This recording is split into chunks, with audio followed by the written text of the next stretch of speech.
What is going on, Colts Nation? Welcome back to another episode of Bring the Juice. Here, guys, Derek and Cody with you as always. Guys, the Indianapolis Colts, we think they need to make a move. And there's a couple reasons for this being the case. Well, for one, the Indianapolis Colts are still 10th in the NFL in total cap space remaining for this season with, I think it's just a little over 26 million. And now with safety Daniel Scott now suffering a season-ending injury for the second straight year in a row, it feels very, very likely that the Indianapolis Colts should be thinking at least of adding some kind of depth or potential starting opportunity here for particularly a secondary player, and more particular, a free safety, because that's the area in which the Indianapolis Colts are going to be struggling the most when it comes to this spot right here. Cody, before we hop into like any big names here, I mean, you basically were on the forefront of this. I mean, does this now look like a time where the Indianapolis Colts really desperately need to make some kind of move in the secondary? Yeah, I mean, I would say so, Derek. It makes too much sense for me for the Colts to, already mentioned it, Daniel Scott, who, Derek, by my indications and kind of what I've heard from how Chris Ballard has spoken about the safety room this year, I mean, what's he talked about? Who has he talked about? Julian Blackmon and Daniel Scott. Those have been about the only two safeties that I've heard him mention. No mention of Nick Cross, no mention of Rodney Thomas. And so for me, that makes me think that the Colts were hoping that a player like Daniel Scott would make that jump. We know how incredibly high the Colts are on Daniel Scott. And so obviously sucks for the young man and it's just very unfortunate. I mean, we saw that with Tyquan Lewis, Derek, but Daniel Scott's not even seen the field for a game, which is just even more unfortunate. That's just, just very, very much a big bummer for, him. But yeah, when it comes to the Colts, I mean, I think we're going to say even with Daniel Scott, we felt like the Colts needed to make a move at free safety. Now even more, you don't have really anybody that you've heard the GM give glowing reviews about this offseason. So to me, the time is right for the Indianapolis Colts. And I kind of wondered if they were going to kind of evaluate it through, the spring, through the summer, and kind of make a decision with Daniel Scott and see if he could be the answer there. But now that he's injured, I think maybe this expedites the process a little bit for Indy because, like we're going to talk about here, there still are a couple pretty good options here for the Colts if they want to go after it. Some veteran guys that have played some good football in the league and probably even one or two players that could play at a pretty high level as well. So I do believe this is the time for the Colts where they just got to get that position settled. And I think even if it is for a one-year deal, they got to get a guy in there that they believe can be kind of that starting guy that they can trust, for the course of the season. So, I've been talking about it ever since the draft ended, frankly. So for me, though, it makes too much sense for the Indianapolis Colts at this point with their safety room to add a guy here. And, still, obviously, they're in mini camp right now, and, they're going to take a little bit of a break here, but, be ready for training camp. So I think either, in the next couple days, the next couple weeks before training camp, I think would make a lot of sense for the Colts. But regardless of who it is, I think it's pretty obvious, Derek, the Colts, it's not like they could consider making a move. Like, they almost have to make a move at this point. Yeah, it's definitely a stunner for Daniel Scott. If you guys haven't seen that video, I highly encourage you to check it out. But yeah, I mean, you and I were big proponents of, this team should have made a move before this incident now happened. But I know that Nick Cross right now is running the first team reps, but I do believe that there's a lot of other options here for Indy that you could get that would be better overall players than Nick Cross.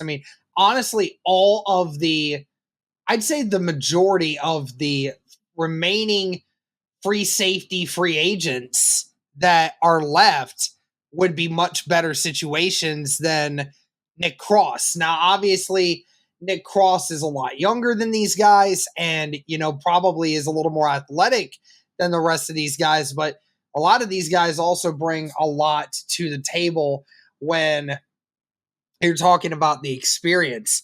I mean, first of all, Justin Simmons, that we keep mentioning several times over.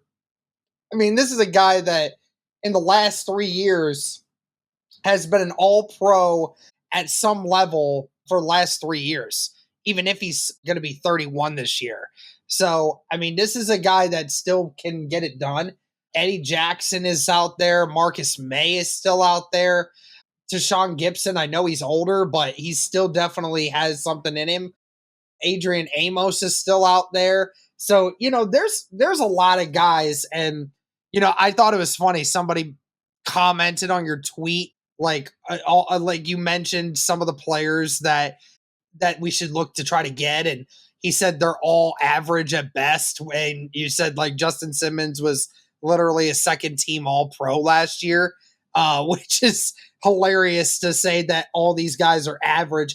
But again, even if they were average, Cody, is still better than what we would currently have if we're not banking on the fact that Nick Cross is not going to be average next year. I mean, you're hoping that he's just average. If he was just average, we wouldn't be having this conversation. But last year, Nick Cross was not average. Last year, in the biggest of games when it mattered, he was not a factor. He was actually a detrimental factor to stopping opposing offenses. So it definitely feels like, and especially now because, like you said, with Chris Ballard, when he was talking about Daniel Scott, he talked about Daniel Scott as if Daniel Scott had a chance to actually be able to win a starting spot over Nick Cross and Rodney Thomas. And if that's what you thought, then you just lost a guy who you thought could be a starter for you, which again makes me think, again, you don't have a lot of confidence in Nick Cross's ability right now. So that again points to the fact that you need to try to find someone that can go and get you immediately what you need. And Justin Simmons, Marcus May, Adrian Amos, and Eddie Jackson can all be those guys. I don't care about the money at this point. You have the money. If that's the only move you make left, that's what it is. Can't forget Quandre Diggs, Derek. Can't forget him. Can't forget Quandre Diggs. You're absolutely right about that. Yep, didn't even mention that because he's technically not a free safety. It's a strong safety, but it doesn't matter. I mean, you can move Julian Blackmon around wherever you need him to because Julian Blackmon we know can handle it. Yeah, I mean, there's a lot of solid veteran options out there, no doubt about that, and there's obviously Simmons would be, obviously the slam dunk because he's a player that I think you could sign to a 2 to 3 year deal, Derek, and he could still play some high level football for you for the next couple seasons, right? He's only 31. It's not like he's 33, 34, so I do believe that he can play some quality football, and he's shown no signs, man, of slowing down. So it would make a lot of sense to me for the Colts to go after Justin Simmons. I mean, obviously he's been very patient. The Colts have been very patient with this safety market. I think it would make a ton of sense, but yeah, there are a ton of different guys here for the Colts to consider. And I don't really think it's an option for them to just sit on their hands. I just don't think there is. And honestly, when if you still believe, I think there's a scenario, Derek, where you could still believe in Nick Cross long term, but also have him not be a quote unquote starter, right? Because remember, we've seen the Colts and Gus Bradley's system use 3 safeties. Right, we saw it the last couple of years. Right, you had 3 safeties. You had in his first season, you had Rodney McLeod, you had Julian Blackmon, you had these different guys, Rodney Thomas in that season. Right, so even if Nick Cross is your number 3 safety, I don't think that stunts his growth because he's going to see the field a good amount still. But just like a stable force back there. I said, yeah, that's funny. Stable Colts. Yeah, there you go. There's your dad joke of the day. I just thought of that. But anyway, not to get distracted there. That was kind of cheesy. Sorry about that, folks. But anyway, to get, what I mean, though? Like you just have a lot of question marks and a lot of flashes from these guys, but a lot of inconsistent flashes on the other end of things.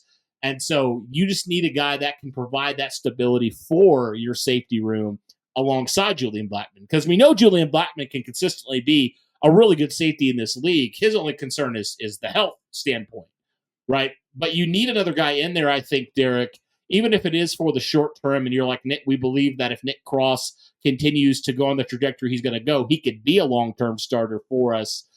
I just think that would be so helpful, especially to those very inexperienced free safeties, to get a player like a Justin Simmons that could teach them so many things. You know, you talk about veteran leadership and how important that is, but I don't think that, you know, you necessarily have that fully in your DB room, especially at free safety. So I think it would just go a long way, obviously on the field, but I think even for mentoring these young safeties, right? Even if you still believe in them, I think there's a situation where you could still believe in them, but also realize they're maybe not quite ready yet, right? Especially Nick Cross. Because, I mean, the dude was 20 years old when he drafted him. So he's still extremely young. Yeah. And so he still has a lot of time, I think, especially him. He has a lot of time to develop into that safety. But I think taking kind of some of that pressure off of him, I think could be a really good thing, because I think he can fill in spot starters right now. We saw him do that last year. And he can have some highlight plays like that Pittsburgh game, right? He can make some big plays when it matters, but also he has that inconsistency standpoint. I think a mentor like a Justin Simmons would go a long way for a player like him. So I'm hoping the Colts go that route. I mean, obviously, when you look at that defense, then you feel so much better about where your defense would stand at that point, because, you know, we feel pretty decent about the corner room, but the free safety room is the only one that makes you go, ugh, I don't really know how to feel about this room right now. But if you had a player, even like you said, just an average veteran in there, that would make you sleep a lot better at night, especially considering, you know, some of the quarterbacks you're going to have to play this next year. You need all the talent you can get in that secondary. I mean, no doubt about that. So, yeah, no question that it's definitely time for the Colts to make a move on defense.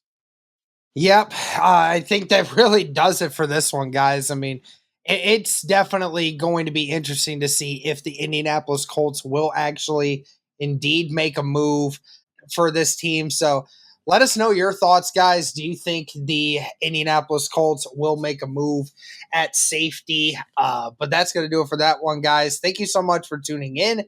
And as always, guys, go Colts.